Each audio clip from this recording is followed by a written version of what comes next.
کاش دعائیں پوری ہو اور میری منظوری ہو، پیش سرور عالم جب قبر میں میری حضوری ہو، مجھ سے فرشتے تب پوچھیں۔ لیکن ایک عورت ایسی ہم دیکھتے ہیں جس کا شوہر جوانی میں انتقال کر گیا۔ اس عورت کا قد ناٹا ہے، اس عورت کا رنگ کالا ہے، وہ عورت کے پاس کوئی زیور نہیں، کوئی دولت نہیں، ایک ٹوٹے سے مکان میں رہتی ہے، لیکن اس کو اللہ کی رضا کا خیال ہے۔ جب وہ عورت حج کے لیے نکلتی ہے تو کعبہ اپنی جگہ سے ہٹ کر اس کے استقبال کے لیے چلا آتا ہے۔ جب وہ کعبے کو استقبال کرتا ہوا دیکھتی ہے تو کہتی ہے، اے کعبے تو کیوں چلا آیا؟ میں تجھے دیکھنے نہیں بلکہ تیرے رب کو دیکھنے کے لیے آئی ہوں۔ اے خاتون جنت کی کنیزوں، اسی عورت کا نام رابعہ بصری ہے۔ تم کہاں ہو؟ اپنی سفید چمڑی پر اترانا اور اللہ کو ناراض کرنا سوچو، غور کرو اور اپنی زندگی کا جائزہ لو، اپنا احتساب کرو۔ میری بہنوں، ایک دن دنیا سے کوچ کرنا ہے، ایک دن دنیا سے جانا ہے۔ سنی دعوت اسلامی آپ کو یہی پیغام دیتی ہے کہ اپنے آپ کو بدلو، اور بدلنے کا بہترین طریقہ ہے کہ ہم اللہ کی بارگاہ میں سچی توبہ کریں، اپنے گناہوں سے لوٹ جائیں، اپنے گناہوں کو چھوڑ کر، اپنے گناہوں سے نادم ہو کر پلٹ جائیں اور پلٹیں، اور اپنے آپ کو ایسا بدل دے کہ جو دیکھے وہ تمہیں اللہ کی کنیز کہہ کر پکارے، مصطفیٰ کریم کی کنیز کہہ کر کے پکارے۔ میری نوجوان بہنیں، میری بوڑھی مائیں اور میری بچیاں قوم کی، اگر وہ یہاں سب موجود ہے، میں امید کرتا ہوں انشاءاللہ ابھی مغرب کے بعد حضور امیر سنی دعوت اسلامی کا خطاب ہوگا اور اس کے بعد ذکر و دعا کی محفل ہوگی، اور ابھی بھی توبہ کی قبولیت کا وقت ہے۔ میری بہنیں سچی توبہ کرے، اس لیے کہ جب توبہ سچی ہوتی ہے تو زندگی میں انقلاب آ جاتا ہے۔ میں جاتے جاتے بس توبہ کے حوالے سے ایک حکایت بیان کر کے اپنی گفتگو کو مکمل کر لوں گا۔ اے خاتون جنت کی کنیزوں، عورت کیسی بھی ہو، مرد کیسا بھی ہو، انسان کیسا بھی ہو، اگر سچی توبہ کوئی کر لے تو اللہ تعالیٰ اس کو معاف کر دیتا ہے، اللہ مغفرت فرما دیتا ہے۔ میں امید کرتا ہوں کہ بہت توجہ کے ساتھ میری بہنیں میری آخری کی گفتگو کو سماعت کرے گی۔ اے خاتون جنت رضی اللہ تعالیٰ عنہ کی کنیزوں، ایک مرتبہ حضرت ذوالنون مصری رضی اللہ تعالیٰ عنہ کی بارگاہ میں مصر کے کچھ لوگ آتے ہیں اور آنے کے بعد کہتے ہیں، اے ذوالنون، ہمارے محلے کے اندر ایک رقاصہ ہے جو بڑی فاحشہ ہے، جو بہت گنہگار ہیں، ایک کام کرے اس رقاصہ کو آپ محلے سے باہر نکال دیں، مصر سے باہر نکال دیں۔ حضرت ذوالنون مصری نے جیسے ہی سنا، آپ اللہ کے ولی تھے، آپ فرماتے ہیں، لوگوں اگر تم اس کو نکالنا ہی چاہتے ہو تو ایک کام کرو، اس کو گناہوں سے دور کروا دو، اس لیے کہ اگر ہم اپنے محلے سے یا اپنے ملک سے نکال دیں گے تو وہ کہیں اور جا کر گناہ کرے گی، وہ کہیں اور جا کر کے برائی کرے گی، اس لیے تمہارا مقصد تو گناہوں کا خاتمہ ہے، انشاءاللہ میں اس کا انتظام کر دوں گا۔ حضرت ذوالنون مصری رضی اللہ تعالیٰ عنہ اپنے ایک غلام کو بھیجتے ہیں اور بھیجنے کے بعد فرماتے ہیں، جا کر اس رقاصہ سے پوچھنا کہ اس کی ایک رات کی قیمت کیا ہے۔ اور جب وہ غلام پہنچا اور پہنچنے کے بعد رقاصہ سے کہا، اے رقاصہ، تیرا ناچ دیکھنے کے لیے دور دور سے لوگ آتے ہیں، یہ بتا کہ تیری ایک رات کی قیمت کیا ہے، ایک رات میں تو کتنا کما لیتی ہے۔ رقاصہ نے کہا، کیوں آپ ایسا کیوں پوچھ رہے ہیں؟ تو اس وقت غلام نے کہا، میرے آقا حضرت ذوالنون مصری آج رات تیرے ساتھ گزارنا چاہتے ہیں۔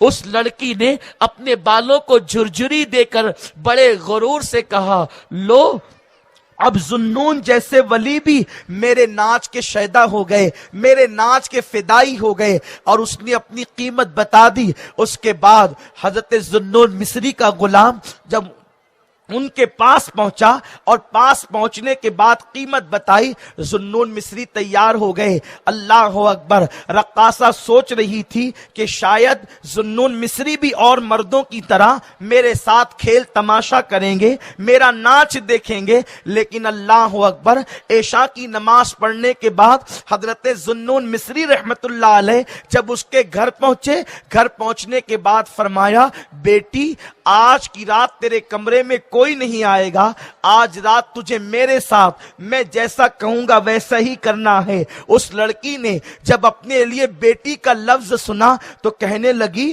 اے ذوالنون تم مجھے بیٹی کہہ رہے ہو؟ آپ فرماتے ہیں ہاں بیٹی, یہ اسلام کا نظریہ ہے کہ قوم کی ہر بیٹی ہر مسلمان کی بیٹی ہوا کرتی ہے, پوری امت کی بیٹی ہوا کرتی ہے.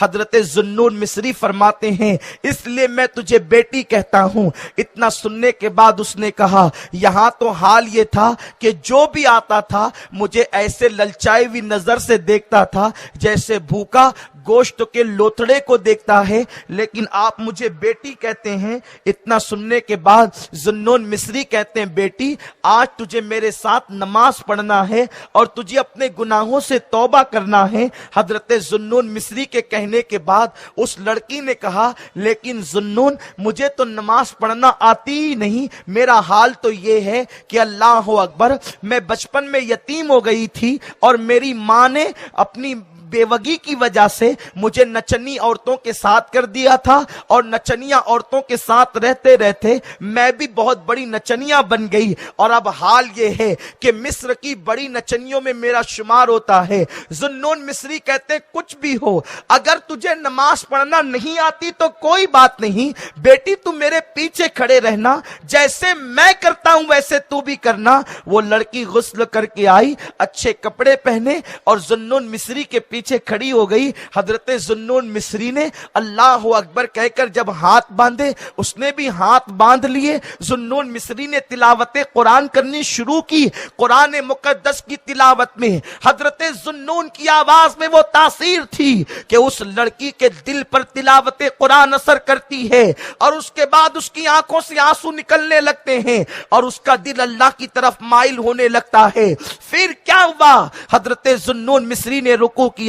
رکوع کے بعد جب سجدہ کیا, سجدے میں سر رکھ کر ذوالنون مصری کہتے ہیں, اے اللہ بڑی محنتوں سے میں اس کو یہاں تک کے لایا ہوں, اے میرے پروردگار اس کو یہاں تک لانا میرا کام تھا, اس کے آگے سنبھال لینا تیری رحمت پر ہے.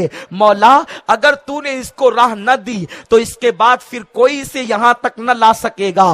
حضرت ذوالنون نماز مکمل کرتے ہیں, جب سلام پھیر کر پیچھے دیکھا تو کوئی نظر نہ آیا. حضرت ذوالنون مصری اس لڑکی کی تلاش کرتے رہے, کوئی نہ ملا. چند برسوں کے بعد ایک رات حضرت ذوالنون مصری تہجد کی نماز کے بعد اپنے بستر پر سو رہے تھے کہ اچانک آواز آئی, ذوالنون آج میرے یار کا انتقال ہو گیا ہے, آج میرے دوست کا انتقال ہو گیا ہے. اگر تو مجھے راضی کرنا چاہتا ہے, اگر تو مجھے خوش کرنا چاہتا ہے تو جا کر کے میرے اس دوست کے جنازے میں شرکت کر, اس کی نماز جنازہ پڑھ, اس کے لیے انتظامات کر, میں تجھ سے خوش ہو جاؤں گا. ذوالنون مصری نے عرض کیا, وہ تیرا دوست کہاں ملے گا؟ اشارہ کر دیا گیا, پتہ بتا دیا گیا. جب آنکھ کھلی تو فجر کا وقت ہو رہا تھا. ذوالنون مصری جب اس غار کی طرف پہنچے جہاں کا پتہ بتایا گیا تھا تو وہاں جا کر کے کیا دیکھا کہ پرندوں کی شکل میں فرشتے لاشیں کے ارد گرد منڈلا رہے تھے. حضرت ذوالنون مصری نے جیسے ہی لاشیں سے کپڑا ہٹا کر دیکھا تو قدموں کے نیچے سے زمین کھسک گئی. آپ حیران رہ گئے کہ اللہ اکبر, یہ تو وہی رقاصہ ہے جس کو لوگ فاحشہ کے نام سے یاد کرتے تھے. اللہ اس کو اپنا دوست کہہ رہا ہے, اپنا مقبول کہہ رہا ہے. اللہ اکبر. جب چہرے پر پردہ ڈال دیا اور سوچا کہ چلو جا کر کے کفن خرید کر لاتے ہیں، چونکہ یہ عورت کی لاش ہے، اس کو نہلانے کا کام عورتیں کرے گی، اس کو کفن پہنانے کا کام عورتیں کرے گی۔ جب شہر میں پہنچے، عورتوں کو لیا اور لوگوں کو لیا اور کفن لے کر جب آئے تو حضرت ذوالنون نے کیا دیکھا کہ جہاں اس عورت کا لاشا پڑا ہوا تھا اب وہاں کوئی لاشا موجود نہیں ہے، وہاں پر ایک رکا لکھا ہوا تھا، ایک چٹھی لکھ کر رکھی ہوئی تھی۔ حضرت ذوالنون نے اٹھا کر پڑھا تو اس پر لکھا تھا جو ہمارے ہو جاتے ہیں، جو توبہ کر کر ہمارے سچے فرما بردار ہو جاتے ہیں، ہم ان کی قبر اور کفن دفن کے لیے کسی کا محتاج نہیں کرتے، ان کا انتظام بھی ہم خود ہی کر لیا کرتے ہیں۔ اللہ اکبر۔ یہ پڑھنے کے بعد حضرت ذوالنون کی آنکھوں میں آنسو آ گئے، عرض کرتے میرے کریم وہ تو رقاصہ تھی، اچانک وہ تیری محبوب اور مقبول کیسے بن گئی؟ تو ارشاد ہوا ذوالنون جب اس نے پہلا سجدہ کیا تو اس نے سچی توبہ کی، اور جب سچی توبہ کی تو ایک سجدے کی برکت سے ساری زندگی کے گناہ معاف کر دیے گئے، اس کی بخشش کر دی گئی، اس کو نجات کا پروانہ دے دیا گیا۔ اے خاتون جنت کی کنیزو، مجھے یقین ہے اس مجمع کے اندر میری کوئی بہن اس عورت کی طرح تو نہیں ہے۔ الحمدللہ تم اس سے بظاہر بہتر ہو، اگر تم سچی توبہ کر لو اور اپنی زندگی میں انقلاب بپا کر لو تو تم بھی قابل رشک خواتین بن سکتی ہو، تم بھی سیدہ فاطمہ کی سچی کنیز بن سکتی ہو۔ میری بہنوں، اپنی بیٹیوں کو بھی حیا کے پردے میں رکھو، اپنے بیٹوں کو بھی آداب سکھاؤ، محبت رسول ان کے دل میں پیدا کرو، زندگیوں میں انقلاب پیدا کرو۔ میں امید کرتا ہوں میری بہنیں یہاں سے جانے سے پہلے سچی توبہ کر کے جائیں گی اور زندگی میں انقلاب بپا کرنے کی کوشش کریں گی۔ یہاں سے جانے کے بعد تمہیں جو دیکھے پکار اٹھے، یہ تو اپنے وقت کی رابعہ بصری ہے، یہ تو اپنے وقت کی نفیسہ مصری ہے، یہ تو اپنے وقت کی فاطمۃ الزہرا کی کنیز ہے۔ اگر آپ نے ایسا کیا تو ہم سمجھیں گے کہ یہاں ہمارا اور آپ کا آنا قبول ہو گیا اور کامیاب ہو گیا۔